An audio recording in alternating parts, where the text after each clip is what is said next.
ഇൻസ്റ്റൻ്റായി ഒരു കഥ പറയുകയാണ് ഞാൻ. കഥയുടെ പേര് ഉള്ള്. പറയട്ടെ, കേൾക്കുമല്ലോ. നവോത്ഥാനമാണ് വിഷയം. സ്വാഗത പ്രസംഗകൻ അധ്യക്ഷ സ്ഥാനത്തേക്ക് മേനോൻ മാഷെ കിട്ടിയതിൽ അതീവമായ ആഹ്ലാദം പ്രകടിപ്പിക്കുകയാണ്.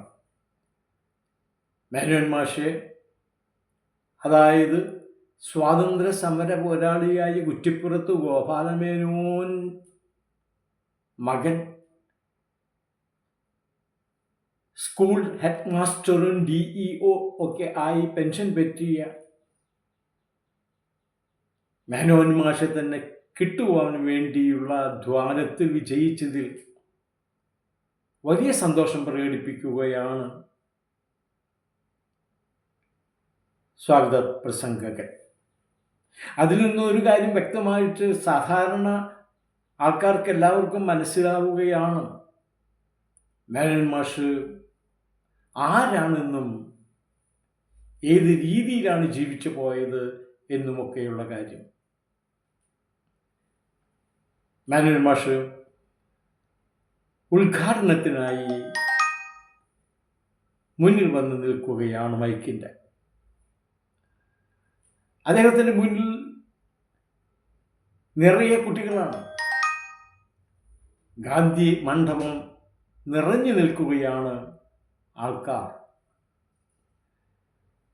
കോളനി സ്കൂളുകളിലെ കുട്ടികളും ഒരു ചിറ്റപ്ര ആദിവാസി കോളനിയിലെ സ്കൂൾ കുട്ടികളും എല്ലാവരും കൂടി ഗാന്ധി മണ്ഡപം തിങ്ങി നിറഞ്ഞ് നിൽക്കുകയാണ്. നല്ല വസ്ത്രങ്ങൾ ധരിച്ച കുട്ടികൾ, ആൺകുട്ടികളും പെൺകുട്ടികളുമുണ്ട്. അവരുടെ മുഖത്തേക്കൊക്കെ നോക്കുമ്പോൾ വലിയ സന്തോഷമാണ് അവരുടെ മുഖത്ത്. അതിൻ്റെ കാരണം കൂടി സ്വാഗത പ്രസംഗകൻ പറയുകയുണ്ടായി. നവോത്ഥാന കാലത്തെ കുറിച്ചുള്ള ഓർമ്മകൾ പുതുക്കുന്നതോടൊപ്പം തന്നെ നടത്തിയ പലതരത്തിലുള്ള മത്സരങ്ങൾ, കലാകായിക മത്സരങ്ങളിൽ പങ്കെടുത്ത് വിജയിപ്പിച്ച കുട്ടികൾക്ക് മേനോൻ മാഷ് സമ്മാനദാനം നടത്തുന്നത് കൂടിയായിരിക്കും. സദസ്സിൻ്റെ പിറകിൽ, വേദിയുടെ പിറകിൽ ഗാന്ധി പ്രതിമ നിൽക്കുന്നുണ്ട്. ഗാന്ധി പ്രതിമയിൽ വെളുത്ത ചായം തേച്ച് തിളങ്ങുകയാണ്. അടുത്തൊന്നും അങ്ങനെ ഗാന്ധി പ്രതിമ കണ്ടിട്ടില്ല.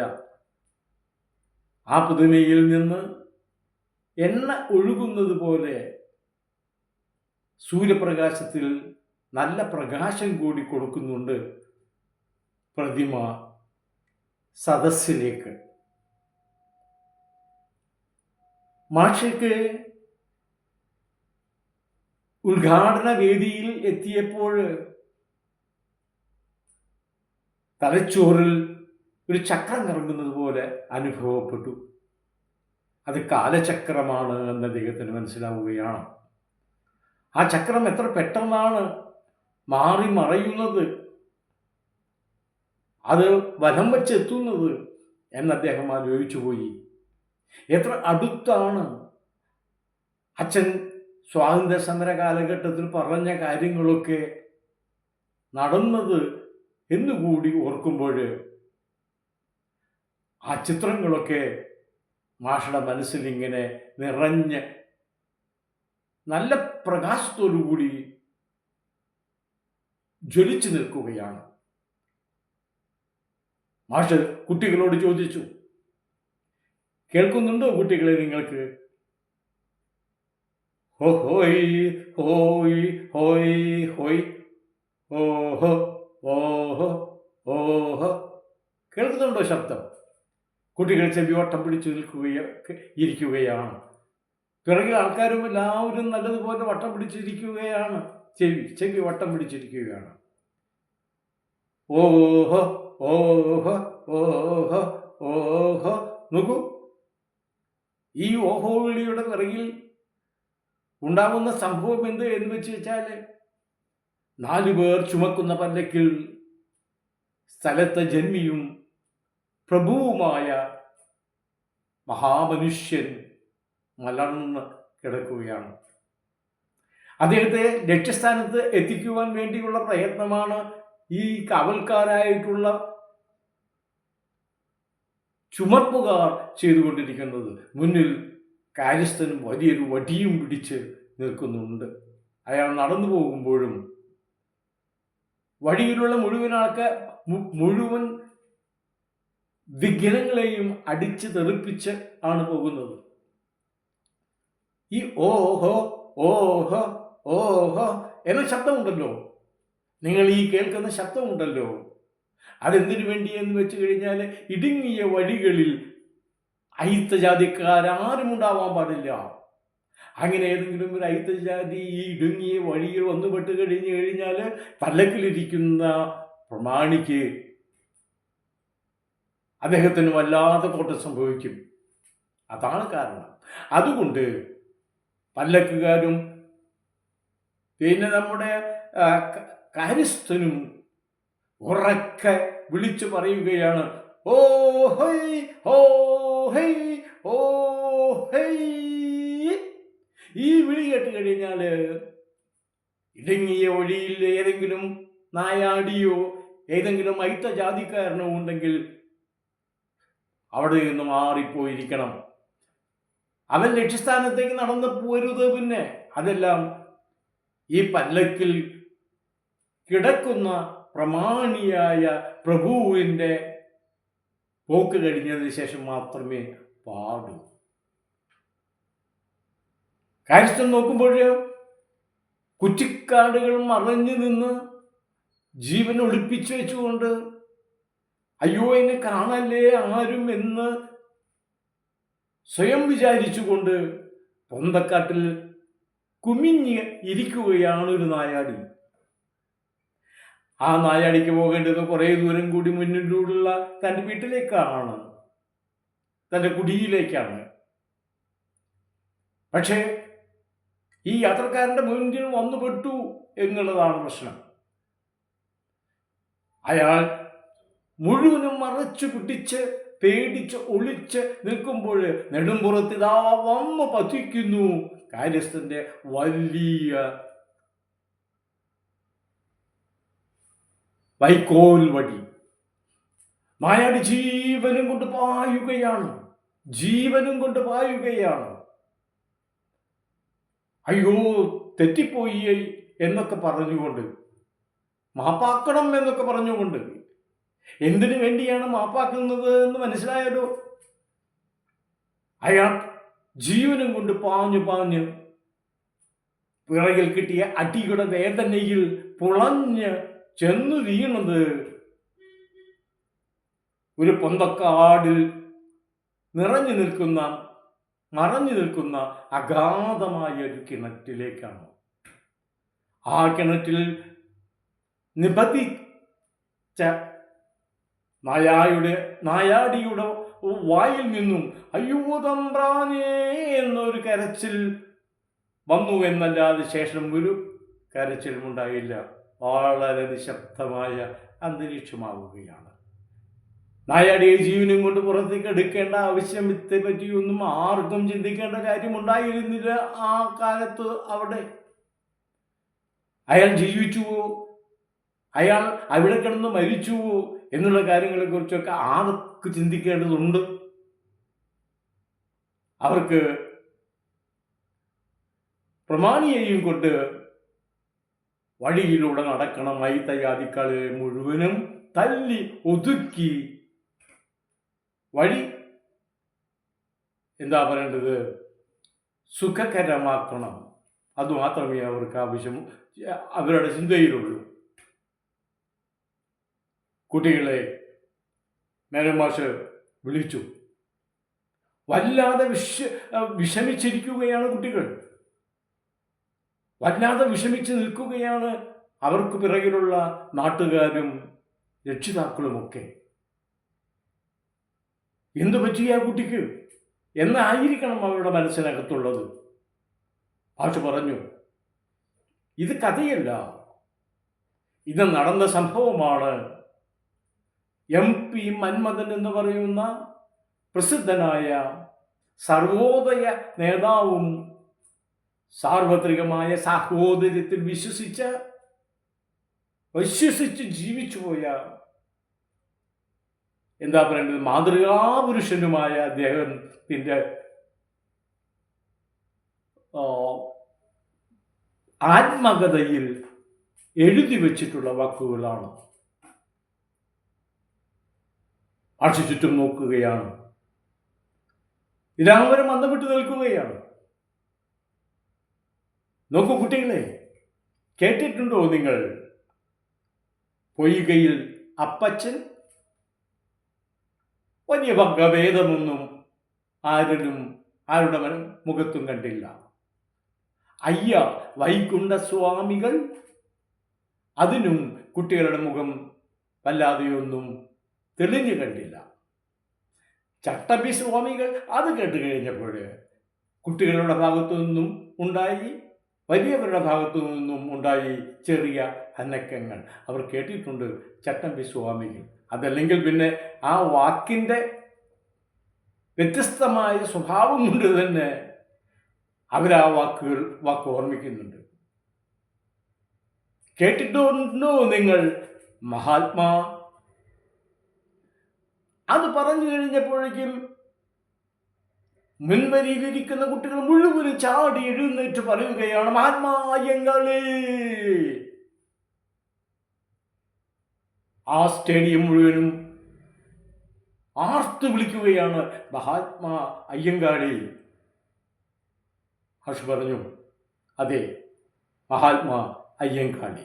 ആ വാക്ക് പറഞ്ഞോടുകൂടെ മാഷ് ആകെ ജ്വലിക്കുകയാണ്. മാഷുടെ മനസ്സിൽ നിറഞ്ഞു നിൽക്കുന്ന ഒരുപാട് ചിന്തകൾ അങ്ങ് പുറത്തേക്ക് പ്രവഹിക്കുകയാണ്. ജാതി ചിന്തകൾക്കെതിരെയുള്ള ജാതി കോമരങ്ങളുടെ വിക്രാസങ്ങൾ ആ മനസ്സിനെ വല്ലാതെയിട്ട് താളം തെറ്റിക്കുകയാണ്. അദ്ദേഹത്തിന്റെ വായിൽ നിന്ന് വരുന്ന വാക്കുകളല്ല, കത്തുന്ന തീപന്തങ്ങൾ പോലെ, തീയുണ്ടകൾ പോലെയാണത്. ആ മണ്ഡപത്തിൽ കിടന്ന്, അന്തരീക്ഷത്തിൽ കിടന്ന് പറന്നത്. അദ്ദേഹം തന്നെ കത്തുകയാണ്. മനുഷ്യർ തമ്മിൽ മനുഷ്യർക്ക് ഒരിക്കലും ചിന്തിക്കാൻ പോലും പറ്റാത്ത മാതിരിയുള്ള വിവേചനമായിരുന്നു മക്കളെ ഇവിടെ ഉണ്ടായിരുന്നത്. ആ ജാതി കോമരങ്ങളെ ഈ രാജ്യത്ത് നിന്ന് നിഷ്കാസനം ചെയ്യുവാൻ വേണ്ടി ഉദയം കൊണ്ട എത്രയോ മഹാന്മാരായിട്ടുള്ള മനുഷ്യരുടെ പേരുകൾ നിങ്ങൾ സ്നേഹപൂർവം, ബഹുമാനപൂർവം, ആദരപൂർവം സ്മരിക്കേണ്ടതുണ്ട് എക്കാലത്തും. മാഷ് അധികം പറയുകയല്ല, മാഷിൽ നിന്ന് ജ്വലിക്കുകയാണ്. ജ്വലിക്കുന്ന ഒരു തീപ്പന്തമാവുകയാണ് മാഷ്. കുട്ടികളെല്ലാവരും എഴുന്നേറ്റ് നിന്നു. അവർക്ക് മാഷിന്റെ സ്നേഹവായ്പിൽ പങ്കെടുക്കണം. ആ വാക്കുകൾ എത്രമാത്രം ഭൂതകാലത്തെ സംശീകരിക്കുന്നുണ്ട് എന്ന് ചെറിയ കുട്ടികൾക്ക് പോലും മനസ്സിലാവുകയാണ്. എത്രമാത്രം കത്തിജ്വലിക്കുന്ന ഒരു മാസ്റ്ററെയാണ് നമുക്ക് കിട്ടിയിട്ടുള്ളത് ഉദ്ഘാടനത്തിന് എന്ന് അവർക്കും ബോധ്യമാവുകയാണ്. അയിത്ത ജാതിക്കാരോട് ഒരു കാലഘട്ടത്തിൽ നമ്മുടെ സംസ്ഥാനത്ത്, നമ്മുടെ ജന്മനാട്ടിൽ ഉണ്ടായിരുന്ന വകഭേദങ്ങളെ അതേക്കുറിച്ച് ഓർക്കുമ്പോൾ ജ്വലിക്കാത്ത ആരുണ്ട് എന്ന് പോലും അവർക്ക് തോന്നുകയാണ്. ആ ജ്വലനം ശേഷം മാഷ് വല്ലാതെ തളരുന്നതായി മണ്ഡപത്തിലുള്ള എല്ലാവരും കാണുന്നു. പ്രസംഗം അവസാനിച്ചതും മേനോൻ മാഷ് വീട്ടിലേക്ക് പോവുകയാണ്. ഗേറ്റ് കടന്ന് വരാന്തയിലെത്തിയപ്പോഴേക്കും മാസ്റ്റർ വിളിച്ചു പറഞ്ഞു, മാലതി, തോർത്തും സോപ്പും കൊണ്ടുവരും. തോർത്തും സോപ്പും കിട്ടിയ മാസ്റ്റർ നേരെ പോയത് തറവാട്ടുകുളത്തിലേക്കാണ്. തറവാട്ടുകുളത്തിൽ, നല്ല തണുപ്പുള്ള തറവാട്ടുകുളത്തിലെ വെള്ളത്തിൽ മുങ്ങി നിവരുകയാണ് 3 തവണയല്ല 7 തവണ. മാഷ് തുവർത്തി ശരീരം ഉണക്കി വീട്ടിലെത്തുമ്പോൾ ഭാര്യ ചോദിക്കുകയാണ്, എന്താണ് ഇപ്പോൾ വീണ്ടും ഒരു കുളിക്ക് കാരണം? അതും തല മുഴുവനും നനച്ചുള്ള കുളി. അങ്ങനെ കുളിച്ചിട്ട് ദിവസങ്ങൾ കുറേ ആയില്ലേ? അത്തരം കുളി നടത്തിയാൽ വല്ലാത്ത ശീതജ്വരം പിടിപെടുകയില്ലേ? മാഷ് പറഞ്ഞു. കമ്മിറ്റിക്കാർക്ക് വലിയ നിർബന്ധമായിരുന്നു ആ കുട്ടികൾക്ക് മുഴുവനും മേനോൻ മാഷ് തന്നെ സമ്മാന വിതരണം നടത്തണമെന്ന്. മാഷ് വലം കൈ നീട്ടി പറഞ്ഞു, ഇപ്പോഴും ഒരു ശങ്കയുണ്ട്. എന്താണ്? ആ കറുത്ത പാടുകൾ ഇപ്പോഴും നിലനിൽക്കുന്നുവെന്ന്. ഭാര്യ പറഞ്ഞു, ഒന്നും കാണുന്നില്ലല്ലോ. മാഷ് ആത്മഗതം പോലെ പറഞ്ഞു, yet there is a spot. അത് ഭാര്യയ്ക്ക് മനസ്സിലായില്ല. എന്താണ് അദ്ദേഹം ആത്മഗതം പോലെ പറഞ്ഞത്? മാലതി, പോയി വാസനദ്രവ്യം എന്തെങ്കിലും ഒന്ന് ഉണ്ടെങ്കിൽ എടുത്തുകൊണ്ടുവരും. അവർ ഹെർക്കുലീസിന്റെ സെന്റ് കുപ്പി എടുത്തുകൊണ്ടുവന്ന് കൊടുത്തു. മാഷ് ആ സെന്റ് കുപ്പിയിൽ നിന്ന് ഒറ്റത്തുള്ളി എടുത്ത് പുരട്ടുകയല്ല, ആ കുപ്പി ഒന്നായി കൈത്തണ്ടയിൽ കമഴ്ത്തുകയാണ്. എന്നിട്ട് മൂക്കിനടുത്തേക്ക് കൈ വെച്ചുകൊണ്ട് പറയുകയാണ്, all the perfumes of Arabia will not. എന്താണ് ഭർത്താവ് പറയുന്നതെന്ന് മാലതിക്കൊട്ടും മനസ്സിലായില്ല. തീർച്ചയായും അവിടെ നടത്തിയ പ്രസംഗത്തിൻ്റെ ബാക്കിയായിരിക്കാനാണ് സാധ്യതയുള്ളത്. അവർ അതിന് കാരണം ചോദിച്ചതുമില്ല. പുതിയ നല്ല ഡബിൾ മുണ്ട് ചുറ്റി അതിനു മുകളിൽ വെളുത്ത ജൂബ ഇട്ട്, ജൂബയ്ക്ക് മുകളിൽ 2ാം മുണ്ട് സുന്ദരമായി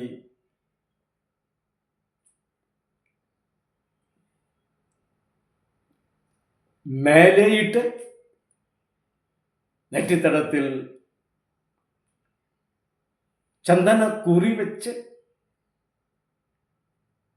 തൻ്റെ വാക്കിംഗ് സ്റ്റിക്ക് എടുത്ത് മാഷ് പൂമുഖത്തിട്ട കസേരയിൽ ചാരി ഇരുന്നു. ഗേറ്റിനപ്പുറത്തുകൂടെയുള്ള വഴിയിലൂടെ മീറ്റിംഗ് കഴിഞ്ഞ പലരും ഒറ്റയ്ക്കും തറ്റയ്ക്കും പോകുന്നുണ്ടായിരുന്നു. അവർ ആശയെ കണ്ട് കൈ ഉയർത്തി അഭിനന്ദനങ്ങളും അഭിവാദ്യങ്ങളും അർപ്പിച്ചു. മാഷും അവരെയൊക്കെയും കൈകൂപ്പി നന്ദി അറിയിച്ചു. പോകുന്നവരിൽ പലരും പറയുകയാണ് പരസ്പരം, പുതിയ ഗാന്ധി തന്നെ, സംശയമില്ല. കഥ ഇവിടെ തീരുകയാണ്. എല്ലാവർക്കും നമസ്കാരം.